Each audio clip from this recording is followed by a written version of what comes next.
Gente, vamos lá. O que a gente vai falar hoje? Nós estamos falando sobre criar filhos compassivamente, segundo a comunicação não violenta. E hoje nós vamos falar um pouquinho das guerras, né? Guerras na tarefa, guerras nos pedidos, o que fazer. Hoje é um assunto que eu acho que vai incomodar algumas pessoas. A forma como a comunicação violenta traz pra gente lidar com as crianças é totalmente fora do padrão, é totalmente fora da cultura, né? E às vezes isso incomoda alguns pais. Mas eu acho maravilhoso que incomode. Quanto mais incomoda, mais você quer entender sobre isso, mais você quer saber se faz sentido, mais você quer saber se isso é certo e mais você é transformado, tá bom? E eu vou começar com um capítulo onde ele fala guerra nas tarefas. Então ele conta que ele tem um filho de 12 anos que tinha algumas responsabilidades dentro de casa. E ele pede pro filho tirar o lixo, né? E aí nesse contar que ele tá falando, ele fala várias vezes que ele chamou o filho para jogar o lixo. E a criança, adolescente, né? Tanto criança pequena quanto adolescente, eles não gostam muito dessas coisas. Começou a agir como qualquer criança e adolescente, né? Fingindo que não estava escutando. E aí ele fala assim, em geral, bastava mencionar o nome dele, Brett. É claro, pela minha entonação de voz, ele percebia que eu já estava bravo e julgando por não ter feito o que devia, porque ele foi ver e viu que o lixo não estava retirado. E o menino era responsável em retirar o lixo e colocar para fora. Mas a criança já sabe pela expressão, pelo tom, né? Quando a gente tá com bom humor, né? Animado pra falar, a gente chama filho. Agora quando a gente tá bravo, a gente já chama pelo nome, né? Às vezes o nome inteiro, né? E fala, que nem no caso dele aqui, Brett, né? Imagina ele chamando o filho. Aqui em casa já é Pedro Arruda, Davi Arruda. Então a criança já entende o que tá acontecendo, que o negócio tá mudando. E aí ele fala assim, pelo meu tom de voz, ele já percebeu que eu estava brava e julgando por não ter feito o que devia. E aí ele fala, então eu gritava o nome dele ainda mais alto que da primeira vez, porque eu chamava e ele fingia que não ouvia. Já aconteceu isso com vocês aí? Alguém chama e a criança parece que não escuta o que a gente fala? Então ele chamava mais alto ainda que da primeira vez, de tal modo que nem ele podia fingir que não tinha ouvido. E aí ele respondeu, o que você quer? Ele perguntava. O lixo está aqui dentro. Ah, você é muito perspicaz. Ponha o lixo para fora.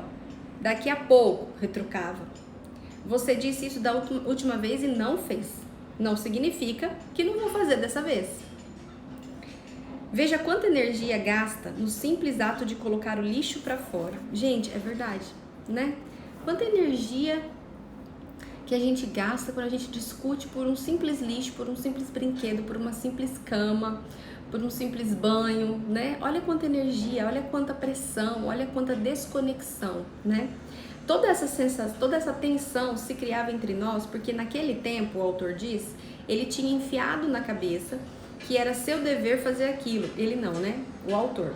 Eu tinha enfiado na cabeça que era seu dever fazer aquilo, que ele tinha de fazê-lo, que ele tinha de aprender a ser responsável. Em outras palavras, apresentei aquela tarefa como uma exigência. Lembra que nós falamos ontem sobre os pedidos e a exigência? Então, nós pais, a gente tem eu acredito também ser um costume, uma cultura também, um aprendizado embutido de que a gente tem que ensinar, né? Então, assim, como é que essa criança ia aprender a ser responsável se eu ficar falando pra ela assim, vai jogar o lixo agora, não quero saber, você já não jogou agora, né? Se a gente briga o tempo todo com essa criança, vai guardar seus brinquedos, vai arrumar sua cama, troca de roupa, vai escovar teu dente. Como é que isso ensina alguém a ser responsável se a pessoa vai com raiva, se a pessoa já tá estressada, se a pessoa já não quer ouvir você falar? E na nossa cabeça fica martelando, eu preciso fazer ele ir porque ele tem que aprender. E aí, esse texto me veio um insight. Será que o que eu quero realmente é fazer com que a minha criança entenda e aprenda a ser responsável? Ou será que o que eu quero é que a minha criança faça o que eu quero? Ou seja, eu quero firmar a minha autoridade. É como se ela não fosse naquele momento, ela ferisse um poder que eu acho que eu tenho, que eu construí, que eu acredito que eu deva ter. E o fato dela não tá indo, tá ferindo isso em mim, certo? Só que eu não me dou conta, porque mascaradamente eu substituo essa necessidade por uma afirmação do tipo, mas ele precisa aprender, eu tô ensinando ele a ser responsável. Ninguém aprende a ser responsável com agressões, ninguém aprende a ser responsável fazendo as coisas olhando para cima, bufando. Você não cria sinapses, você não cria ligações neurais de que responsabilidade é algo bom, de que eu preciso, de que eu gosto, de que eu consigo. Tá fazendo sentido para vocês? Então por que a gente faz mesmo assim? Será que a necessidade não é outra? Será que a gente não conta uma historinha dizendo que está ensinando, mas na verdade estamos nos protegendo? Porque a gente, se ele fizer, mesmo emburrado, mesmo de cara feia, eu vou me sentir melhor. Afinal, quem manda aqui sou eu, certo? E aí ele continua. As pessoas entendem solicitações como exigências se pensarem que serão punidas ou culpadas caso não fizerem a tarefa. Essa ideia tira toda a alegria de qualquer ato. E é verdade. Se você tiver que fazer alguma coisa por medo da punição, né, por medo da chantagem, por medo do que vai acontecer, você não vai fazer nada com alegria, você vai fazer por medo. E isso não gera aprendizado. Eu não entendo nada disso. Eu preciso fazer porque aqui em casa todo mundo faz, porque se não fizer todo mundo leva bronca, né, leva no lombo. E aí por isso eu preciso fazer. E ele continua. Comecei a desconfiar que era muito destrutivo pensar que sabia o que era certo, ou seja, que meu dever como pai era fazer as crianças se comportarem bem. Então ele refletiu. É muito destrutivo, né? Eu tô destruindo a minha relação com meu filho com esse pensamento de que eu sei o que é certo e eu preciso fazer o que meu filho, que preciso fazer com que meu filho faça o que eu quero, né? Ele começou a perceber que isso estava sendo destrutivo ao invés de construtivo. Naquela noite, conversamos sobre por que o lixo não estava sendo colocado para fora. E nessa época eu já estava aprendendo a escutar melhor, escutativa, a ouvir os sentimentos e necessidades por trás da sua recusa em fazer o que eu pedia, a empatia. Vi claramente que ele tinha necessidade de fazer as coisas por escolha própria e não apenas porque estava sendo obrigado a fazê-las. Então, gente, é desafiador? É desafiador, né? Porque nem sempre as coisas vão fluir como a gente gostaria, na hora que a gente gostaria, do jeito que a gente gostaria. Mas trabalhar o diálogo é super importante. Ontem eu falei sobre isso. Quando eu passei pra vocês que o Pedrinho não estava mais querendo arrumar a própria cama e estava lá enrolando, estava ainda até arrastado pelo chão. Até que a gente conversou sobre isso. E ele me disse que ele estava tendo dificuldade em dobrar os lençóis, que era muito pesado e o bracinho dele. E aí a gente chegou num acordo que eu dobro os lençóis a partir daquele dia e ele continuou esticando a coxa e isso fluiu normalmente. A gente se apoiou. Ele ainda é baixo, né, de altura, não conseguia esticar o lençol por completo, tinha que fazer uma força ainda maior. Ele conseguia, mas era muito cansativo, então isso estava gerando frustração na conduta dele. Então ele entendia que ele precisava fazer, mas era muito esforço, né? E aquilo era muito frustrante para a capacidade dele nesse momento. Então eu aderi a ajudá-lo, né? Então a mamãe vai ajudar, eu dobro o lençol e você continua com o resto. E agora tá fluindo normalmente. Então é trabalhar a escuta. Às vezes a gente fala assim, é preguiçoso mesmo, não quer fazer nada da vida, não quer ajudar, quer só que façam por ele. O que isso está ensinando? Né? Ou se a gente fala, não faz, ele não aprende mesmo, ele é muito pequenininho ainda não consegue, eu vou fazer, vai ter a vida inteira para fazer, vai ter a vida inteira para arrumar a própria cama, deixa que agora eu arrumo. O que a gente está ensinando também? Tanto o autoritarismo quanto a permissividade não ensina nada, gente. É isso que esse livro aqui fala em outras palavras. Quando eu enxerguei isso, ele conversou com o filho, certo? E aí eles tentaram achar uma solução. O que a gente pode fazer então diante desse conflito? Como que a gente pode resolver isso? E o próprio filho deu uma ideia para o pai, né? O pai percebeu que quando ele estava falando com o filho, ele achava que estava fazendo um pedido, mas na verdade estava fazendo uma exigência. E isso ativava gatilhos da criança. De acordo com cada temperamento. Tem crianças que quando recebem exigências, elas logo cumprem, porque o que elas não querem é conflito. Não gosta de conflito, não gosta de briga, melhor fazer do que ficar brigando. Tem criança, quando ela recebe uma frase com tom de exigência, ela fica furiosa, porque é o perfil dela, é a personalidade dela. E aqui ninguém manda em mim. É mais ou menos assim, entendeu? E aí o que acontece com essa criança? Ela vai rebelar, ela vai ficar discutindo, retrucando com você. Tudo depende da personalidade de cada filho. O filho dele provavelmente tinha uma personalidade forte, tem uma personalidade forte, porque ele retrucava com o pai, ele ficava com raiva quando ele ouvia exigências ao invés de pedido. Então, a ideia que o garoto teve foi falar pro pai, né? que quando ele tivesse dúvida se é um pedido ou se é uma exigência, ele perguntasse pro pai: pai, isso é um pedido ou é uma exigência? E aí o pai ia refletir, né? Olha só, é aqui o ponto da questão. É aqui o ponto que eu acho que vai pegar na maioria dos pais, né? Mas como assim? Como assim uma criança olhar pra mim e perguntar: isso é um pedido ou é uma exigência?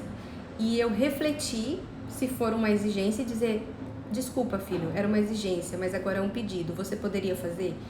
E se é um pedido, a criança pode ou não pode fazer. Como assim um pai, uma mãe tem que pedir algo pro filho?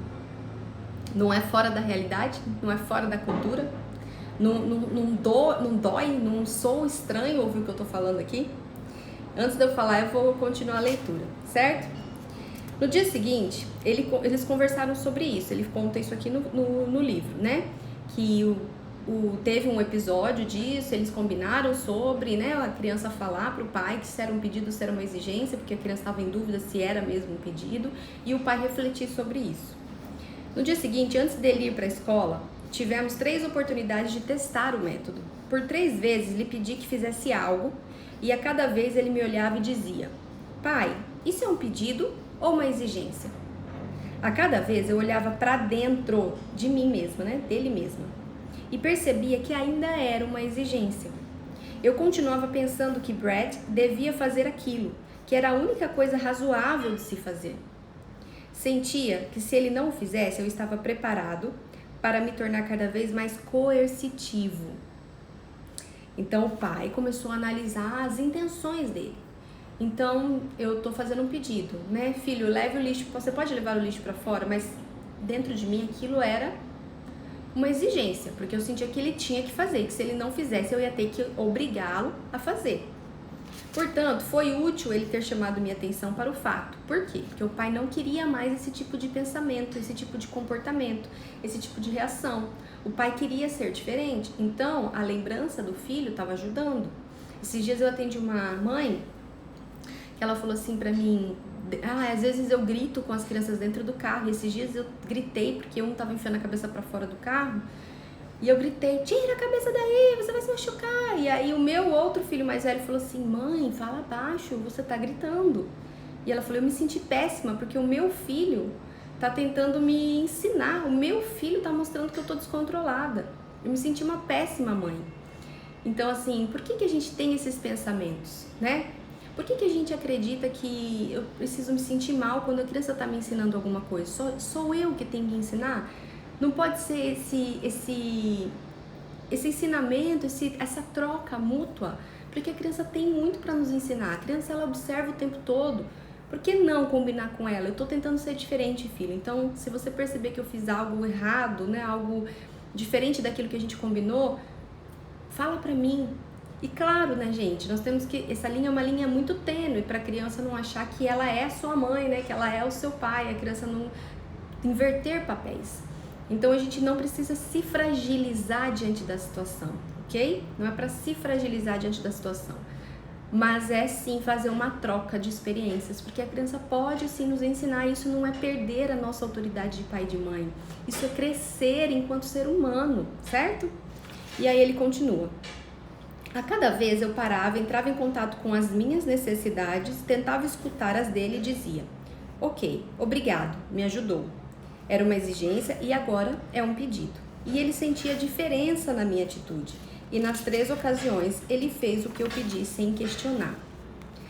Quando as pessoas ouvem uma exigência, parece-lhes que o nosso amor, respeito e cuidado não são condicionados. Quando as pessoas ouvem uma exigência, parece-lhes que o nosso amor, respeito e cuidado são condicionais. Isto é, parece que só gostamos deles enquanto pessoas quando fazem o que queremos. Então, o que ele está querendo dizer aqui? Funcionou, tá?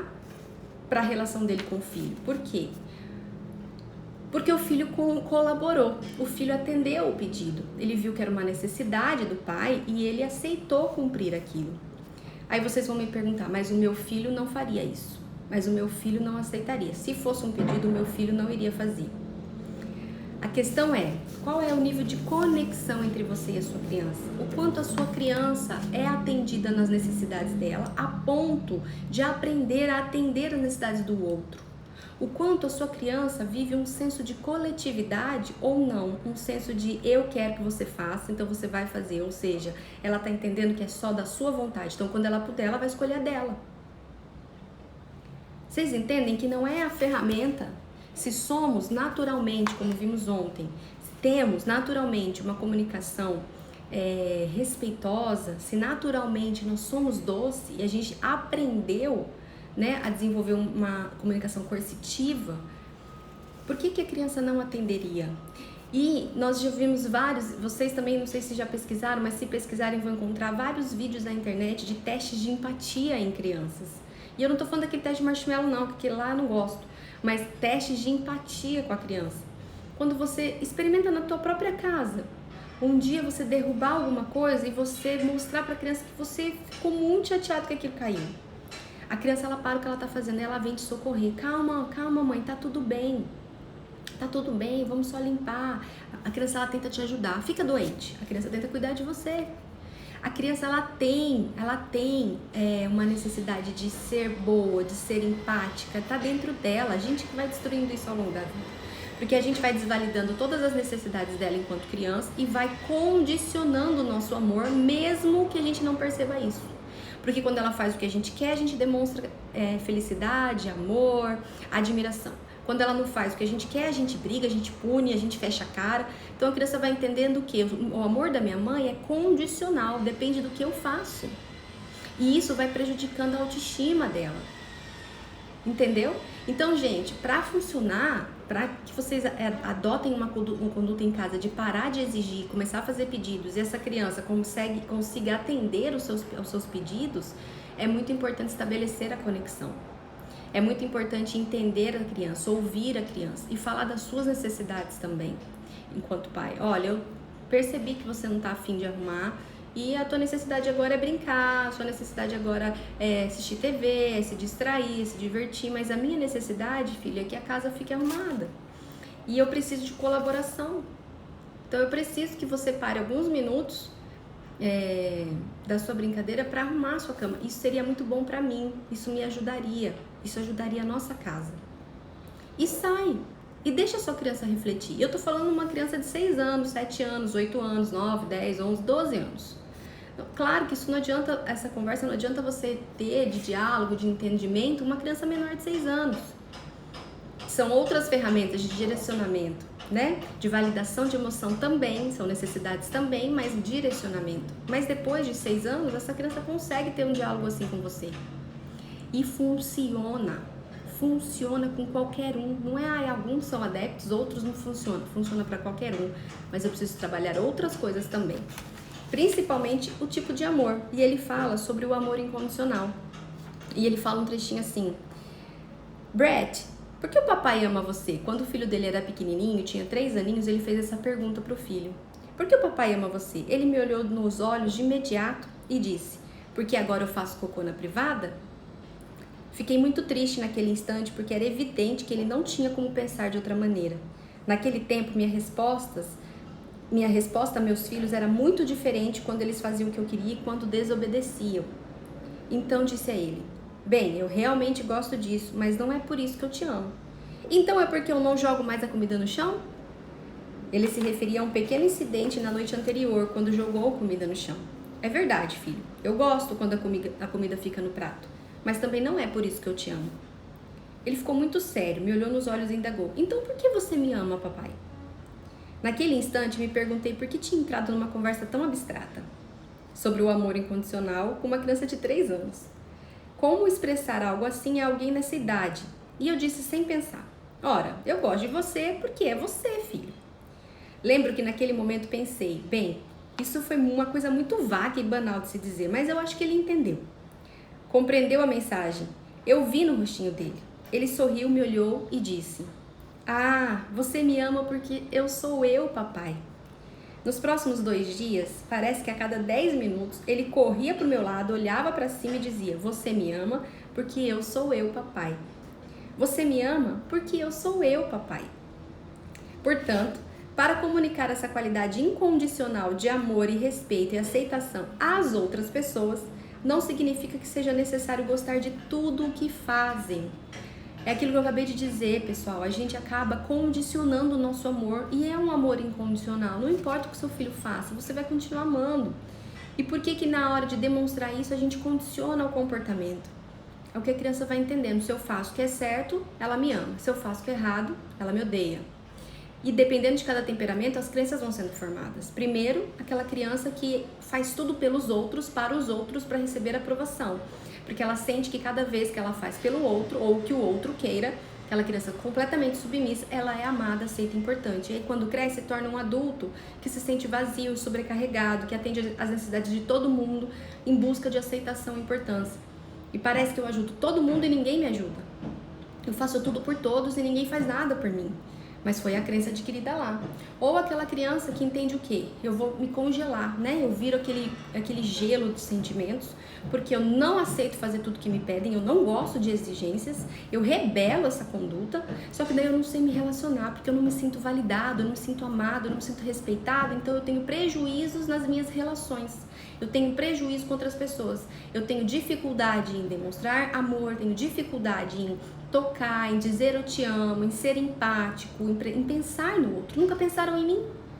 Então agora eu não consigo pensar no outro, eu acabo me tornando uma pessoa egoísta, que trabalha muito, excelente no trabalho, muitos são excelentes no trabalho, tem uma vida profissional impecável, mas prejuízos nos relacionamentos. Entra e sai de relacionamento, ou tem relacionamentos conflituosos, seja com o marido, com a esposa, com a mãe, com o pai. Então a gente precisa tomar cuidado com a forma como a gente condiciona o nosso amor em relação a eles. Ele continua: não quer dizer que devamos ser permissivos e abrir mão de nossos valores, mas é preciso sim mostrar às pessoas que temos a mesma qualidade de respeito por elas nas duas ocasiões, quando fazem o que queremos e quando não fazem o que lhe pedimos. Depois de mostrar respeito através da empatia, dedicando tempo para compreender por que não querem fazer o que pedimos, então podemos passar a estudar maneiras de motivá-las a fazerem voluntariamente o que precisamos. Então ele está dizendo, primeiro eu começo a trabalhar esse senso de eu preciso disso e entendo por que a criança não faz, para depois eu começar a aprender ferramentas novas de motivar as crianças a fazer o que eu preciso que elas façam. E aí, para motivar as crianças, existem mais de 50 ferramentas dentro da DP que eu passo para vocês direto, né? Que às vezes vocês vão consumindo um pouquinho num post, um pouquinho no story, um pouquinho numa live, mas se juntar tudo, são todas as ferramentas da DP. Às vezes é difícil encaixar cada uma no seu contexto, porque você está dentro do problema, então eu tenho dificuldade em enxergar. Por isso que precisa da ajuda de um outro profissional, né? Porque às vezes um profissional abre teus olhos, abre tua mente, e você consegue enxergar o que antes você não via.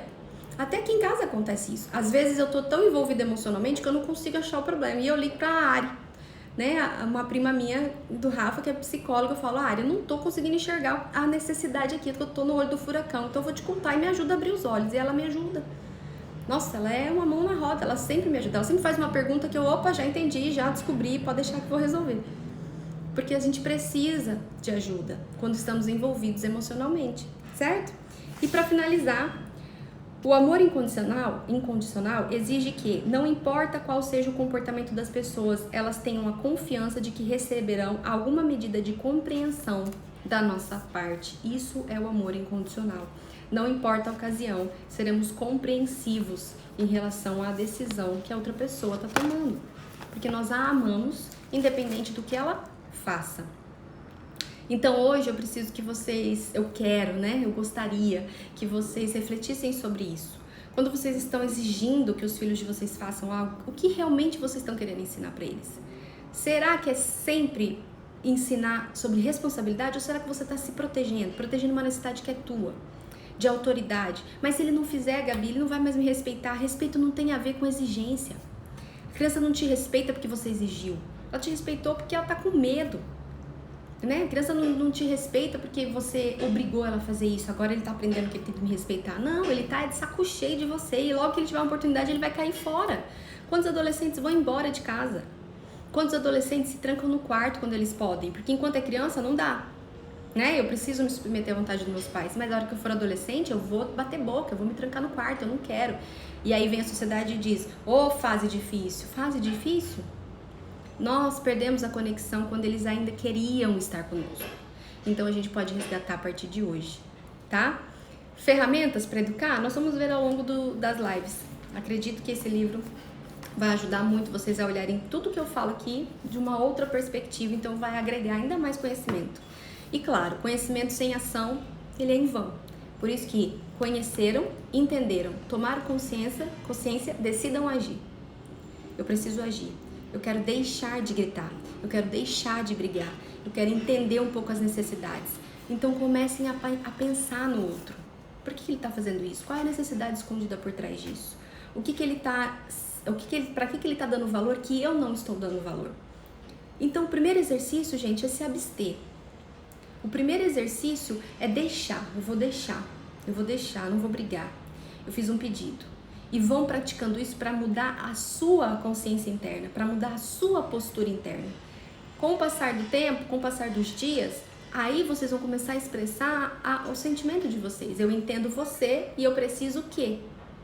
Estabeleçam conexão com seus filhos. O quanto você está dando o que ele também precisa. Tempo de qualidade, conexão, validação, escutativa, amor, toque, abraço, carinho, cheiro, chamego. O quanto você está dando o que ele precisa? Quanto ele está abastecido por você ou está desabastecido? Avalie tudo isso. E aí a gente se vê de novo na segunda-feira para a gente continuar o estudo desse livro. Combinado, pessoal? Um beijo grande para vocês. Encaminhe essa live para as pessoas. Eu vou subir ela para o YouTube. Envie no WhatsApp, envie por grupos, envie para as pessoas. As pessoas precisam aprender sobre isso, entender sobre isso. Tem criança sofrendo, tem pai e mãe sofrendo. Né? Vocês são minha semente. Se vocês estão aqui, é porque está sendo bom para vocês, vocês querem aprender, então disseminem também, não guardem só para vocês. Não importa o que as pessoas vão pensar, não importa se alguém devolver assim, nada, tudo Nutella, isso não importa. O que importa é o teu coração e como você vai disseminar isso. Se você acreditar nisso e defender isso, independente das acusações das pessoas, você já está traçando aí a sua mudança interna. Vamos tirar uma foto? Um print? Tirem aí uma selfie e postem aí nos stories de vocês para as pessoas poderem assistir também. Combinado? Vou fazer uma pose aqui.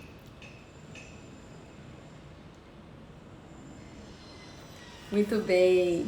Postem, tá? Vamos criar filhos compassivos, né? Compassivamente. Vamos estudar para ser pai e mãe. É importante estudar para educar. Não é sobre perfeição, é sobre evolução. Ok? Um beijo, pessoal. Ótimo final de semana. Se conectem com seus pequenos. Respirem fundo. Façam pausa positiva. Tá? Saiam de perto. Tentem refletir. Depois vão lá e eduquem. Não precisa educar na mesma hora. Às vezes é importante a gente tomar um ar para educar. Entendem? Façam isso nesse final de semana e vocês vão ver a diferença no relacionamento. E quanto maior os seus filhos, conversem mais com eles. Vai funcionar. Se funciona aqui, se funciona na casa do vizinho, se funciona no outro amigo, se funciona nos stories que eu posto pra vocês, de pessoas que dão feedback pra mim, funciona com você também, você não é diferente e ninguém é melhor que você. A diferença é a força, a consciência, a intenção, a dedicação e o esforço que essa pessoa faz para que dê certo. Se ela faz, você também faz.